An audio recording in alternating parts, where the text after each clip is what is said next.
5. No, Chapter 10, Part 5. Ooh, look how far we got. Chapter 10, Part 5. She then went for a rest at the estate she had recently bought in Brittany. This was on the tiny island of Belle Isle, 10 miles southwest of the Quiberon Peninsula, a wild, rocky spot at times wind-buffeted and lashed by Atlantic waves, but for most of the year moderate in climate. The islanders were fisher folk, many of them speaking only the Celtic Breton dialect. Here on a lonely promontory she acquired a 17th century fortress whose main entrance was approached by a small drawbridge. In its day it had served as a barracks for 40 men and 5 officers, and with characteristic enthusiasm Bernhardt set about transforming it into a country house. Interior partitions were knocked down to make comfortable bedrooms. The long vaulted hall, a former salle du corps de gardes, she converted into a combination dining room, salon, and studio. Around its immense fireplace, huge sofas were scattered indiscriminately, and the walls were enlivened with large second-rate paintings. Perhaps the most attractive feature of the structure was a half-open court protected from the wind and planted with little tamarisk trees. Perhaps the most attractive feature of the structure was a half-open court protected from the wind and planted with little tamarisk trees. Oh, that sounds lovely. Of special pride was a fig tree she named Joseph, which at all times was carefully pampered. Oh, Joseph had its or his own chemise, which was put on at night or during bad weather. It was a proud year when Joseph succeeded in bearing 16 figs. The area, which was comfortably equipped with cushioned seats and reclining wicker chairs, became known as the Sanatorium. Here the hostess and her guests relaxed after the midday meal. The rule was for everyone to keep quiet. Some read, others sketched or wrote, while Sarah, swathed in white scarves, dozed on her special settee, murmuring, "J'adore, j'adore." Then she'd wake with a bound and order everyone off to tennis or shrimp catching. Bernhardt adored Belle Isle and went there nearly every summer from 1886 to 1922. Those years, she added other buildings and cottages until the place became a regular manor house with surrounding dependencies. At first she lived in her fort with only Maurice, Madame Gerard, and a staff of local domestics which grew bigger each year as new ones were added and the older ones stayed on long after they'd outlived their usefulness. Then she built on extra bungalows, one for Louise Abema, the other for Georges Clarin, plus a studio for the latter, after a time a studio for herself. After Maurice married, she added a little villa for him and his bride and, as their daughters came along, domiciles for them and their nursemaids. She called these structures the 5 portions of the world. There were the villas Europe, Asia, Africa, America, and Oceania. Eventually, after her tremendous success in Rostand's heroic sentimental play about Napoleon's tragic young son, she added the Villa l'Aiglon. That was all to be in the future. During this holiday, she lived in the comparative restriction of her large fortress. As always, she had her collection of animals, a number of joyously yapping dogs, a horse team named Vermouth and Cassis, a small donkey to drive in a tiny cart about the island.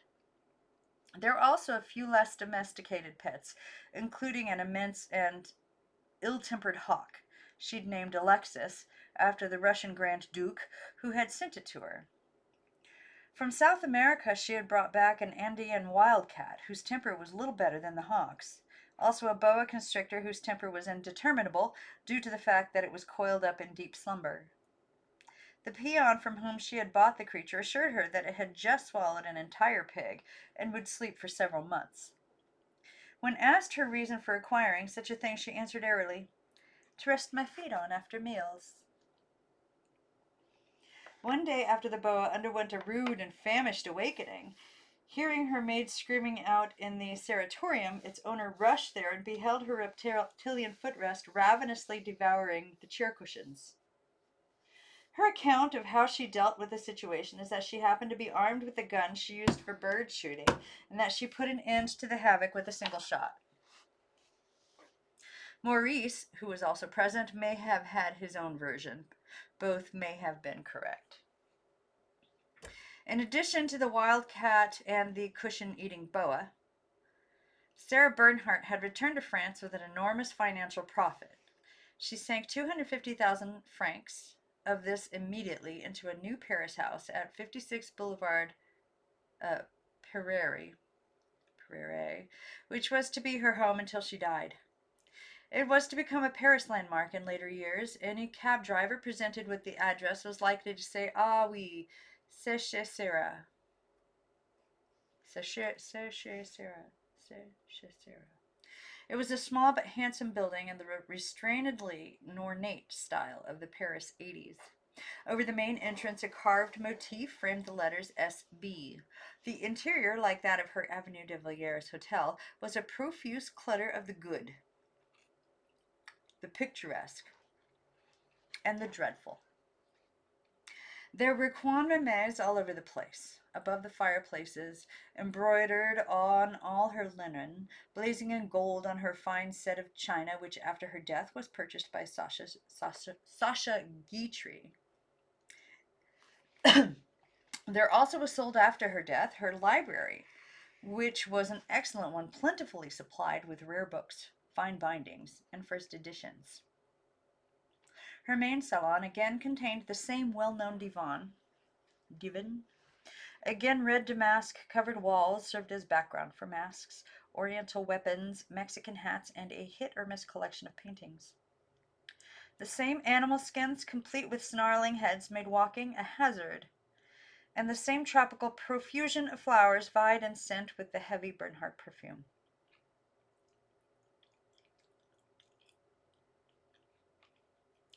Many persons have written their impressions of this extraordinary room, among them Nellie Melba. Let me try it again. Focusing. Got distracted on that room. Many persons have written their impressions of this extraordinary room, among them Nellie Melba. The great soprano and the great actress were great good friends. At one time, Bernhardt gave Melba a bit of voluntary coaching to help her rescue her Marguerite from the wooden acting of the average operatic soprano. The singer, who called often at the Boulevard Pereire, after describing the antlers on the walls, the fur rugs, and even stuffed snake under glass, says, and side by side this extraordinary menagerie were busts of Sarah herself, busts of mythological persons, easels, pieces of tapestry, dying plants. I even remember that under one of the tables was a large bowl of water in which several somewhat adipose goldfish swam round and round in their dusty, watery world. Jules Huret, a journalist and one of the Bernhardt biographers, was more awed with the Dame Nellie Melba than the Jules Huret, a journalist and one of the Bernhardt biographers, was more awed than Dame Nellie Melba. Whenever I enter what Sarah Bernhardt calls her studio, I am immediately struck by something. No doubt the sensation must arise from a combination of the perfumed atmosphere of the place, the muffled footfalls on the thick carpet, the twittering of birds hidden in the foliage of rare and costly plants, the intoxicating play of color on silk and velvet, the silent welcome of familiar animals, and above all, the voice and appearance of the mistress of the house when she comes in. Here, as in every one of her habitations, she maintained a shifting menagerie. There was Osman, the immense wolfhound, a friendly lynx with which, holding it on a leash, she'd sometimes make a startling entrance, and a baby tigress named Minette, who was periodically allowed to walk about on the dinner table to the intense discomfort of the assembled guests. At one time, she kept a caged lion in a corner of her studio, but the powerful scent of the king of beasts got to be too much for everybody, and he had to be donated to the Jardin des Plantes. The year 1887 was a good year. She loved her new house. Her court was more devoted than ever, her social entertaining more brilliant, her money spending more extravagant, and she was very happy. A special source of happiness was another two S's triumph. La Tosca, which, along with Phèdre and La Dame, was to become a fixture in the Bernhardt repertory, in which she played as late as 1913. With Tosca, Sardou had again created one of those tight-fitting garments for his star, and in one act her actual costume was dramatically tight-fitting. This was the dress for the supper scene, an empire gown of sinuous lines. It had a long, narrow train, which she utilized to make an exit that no one could forget. After murdering the villain Scarpia, and her discovery of the knife on the table was said to have been a chilling moment, and placing the candles about his supine body and the crucifix on his chest, she slowly backed off the stage, staring in horror, her hands to her cheeks. The train, which had swirled about her feet, trailed along like an undulating snake, and even after she had backed out through the door, the train continued to follow until the curtain fell. If such an effort was trickery, what else is theater? Clement Scott, the British critic, wrote that in this scene, she looked superb, pale as death, with distended eyes and the fierce glare of a Judith. Sarah Bernhardt, knife in hand over the dying Scarpia, is the nearest thing to great tragedy that has ever been seen in modern times. As Floria Tosca, Bernhardt was seduction itself. Pierre Louis, L-O-Y, L-O-U with some on top, Y-S, L-O-U-Y-S. Then 18 and yet to come into literary prominence after seeing her wrote in his diary. Oh, Sarah, Sarah. Sarah is grace. Sarah is youth. Sarah is beauty. Sarah is divinity. I am mad. I am beside myself. I no longer know what I'm doing. I no longer think of anything. I saw Sarah Bernhardt last night. My God, what a woman. Sarah, Sarah, when shall I see you again?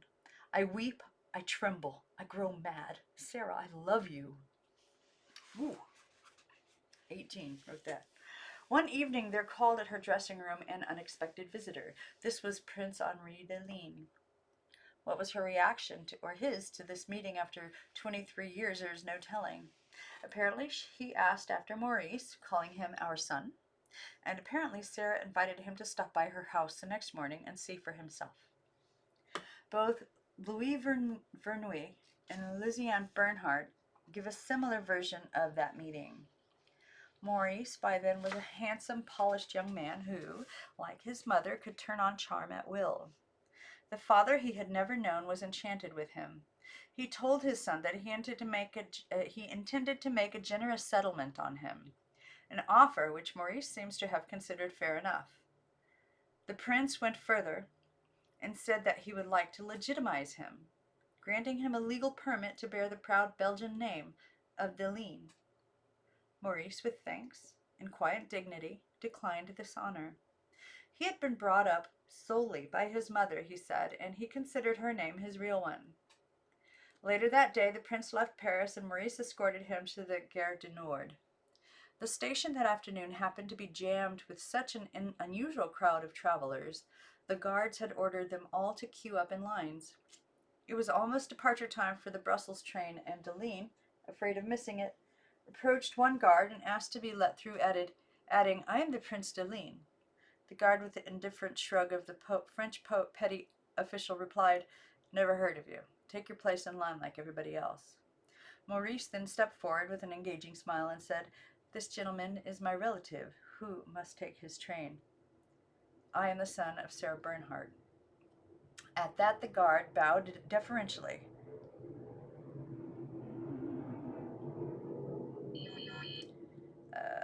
Deferentially and personally led the pair right out onto the platform.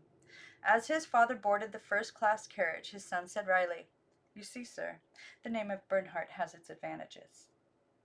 Maurice was an attractive young man about town, fond of luxuries, fond of the smart life, and, to his mother's distress, fond of gambling. To her greater distress, he had a proclivity for dueling. Actually, Bernhardt had a professed admiration for duelists, and more than once remarked, "If I were a man, I'd be fighting every day." But the enthusiasm did not hold when her son was involved in the dangerous game. Maurice's initial attempt at an affair of honor had been when he was 16 and his mother was off on her first American tour. Among the many caricatures of Bernhardt that were always coming out in the press was a particularly vicious one by a cartoonist named Langlois. It had first appeared in the Cri Parisien, and the original was subsequently exhibited in the Salon de Incohérence, where Maurice saw it to his livid indignation. He confronted Langlois in a Montparnasse cafe and demanded to purchase the picture in order to withdraw it from the exhibition. When Langlois refused to sell, Maurice tried to provoke him to a duel, which merely provoked the man to hearty laughter and the statement that he would not fight with the child. At that, Maurice dashed a glassful of vermouth in his face, and an agent de police had to be summoned. As he was being forcibly ejected, Maurice shouted back that he would send his seconds the day he was 21. And this he did. Again, Sarah was off on tour. The duel, like so many, was of short duration. The weapons were swords. They usually were on these opera bouffe occasions, as with pistols one of the combatants was in danger of being seriously wounded. Maurice, who was an expert fencer, after a few feints succeeded in making a slash on Langlois' flank, which the doctor declared a wound, and Bernhardt honor was vindicated. A further duel, again in retribution for what Maurice took to be an insult to his mother, was with the playwright novelist Paul Alexis, who had said some harsh things about the actress in his Cri de Peu play theater column. Again Maurice drew a few drops of blood, and again filial championship won out. If Sarah Bernhardt had an obsessive love for her son, Maurice returned it with an all-time mother complex. She was his ideal, his goddess. She was she. It is surprising that the young man ever married, but he did. Elizabeth Finley Thomas, in her delightful books of memoirs, Ladies, Lovers, and Other People, writes of her girlhood in Paris and of being taken to Maurice Bernhardt's wedding. "We were barely seated when a murmur swept through the church. Voici Sarah." A slender figure, scarcely more tangible than a column of smoke, was floating up the aisle. A cloak of gray velvet opened over a skirt of soft pink faille. The white heart-shaped face, blurred at the edges by the marabou of her coat, and the fluffy masses of her extraordinary blonde hair, were crowned by the misty tulle of her bonnet. Over her large white teeth, her reddened lips drew back in that smile of conscious fascination, which is a part of the daily toilette of every Frenchwoman. As she passed us on the arm of her escort, I heard, for the first time, the golden voice made famous by the critics. The adoration of her son by this woman of many loves and lovers was well known. To support him and his family, to pay his debts and extravagances, she was to drag an aging and martyred body across 2 continents in tours that continued almost to the day of her death. Wow. Maurice's bride was a Polish princess named Terka Jablanowska, a lovely, delicate girl with a wistful expression. The expression must have grown more wistful as with time she realized the competitive enormity of her husband's bond with his mother. Bernhardt had rejoiced in theory over her son's marriage, but once he had left home, her sense of loss was dramatically acute. However, he was never very far from home. He had promised, solemnly, to come see her every day, and he more than kept that promise. Often he saw her 2 or 3 times in a single day, at the Boulevard Pereire, or in her dressing room. Only the Bernhardt tours ever separated the two. In 1889, Jacques de Mala died at the age of 34. After his brief success in the Maître des Forges, he had given up the theater. Or to be more accurate, the theater had given him up, for he never found another job there or in any field.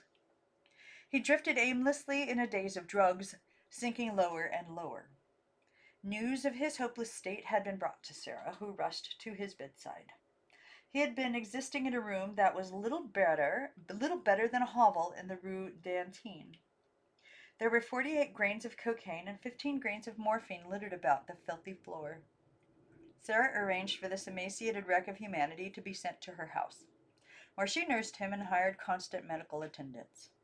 For a month he seemed to make a remarkable comeback, and Sarah conceived the curious notion of putting on a benefit performance for him, a matinee of La Dame with herself as Marguerite and de Mala staggering through the role of Armand. Her Paris devotees dutifully filled the house, but the event was hard on everybody. De Mala went into complete physical collapse and was sent to a hospital where he died on August 18th. Sarah had his body shipped back to Greece along with a bust she had modeled of him to have placed on his tomb. In later years, whenever a tour took her to Athens, she always made a pilgrimage to his grave. For several months she wore mourning and ever after signed any legal or financial documents, Sarah Bernhardt de Mala, widow. At 45, Sarah Bernhardt was not only a widow, she was also a grandmother, as Turka, her daughter-in-law, had just given birth to her first child, Simone. Far from concealing her grandmotherhood as being at all detrimental to her career, she joyously gave out the news to the world at large. She also, as though in defiance of any nonsense about age, appeared in Jules Barbier's Jeanne d'Arc, Jeanne d'Arc, a mediocre play in which, however, as the 19-year-old Maid of Orleans, she was heartbreakingly appealing and utterly convincing.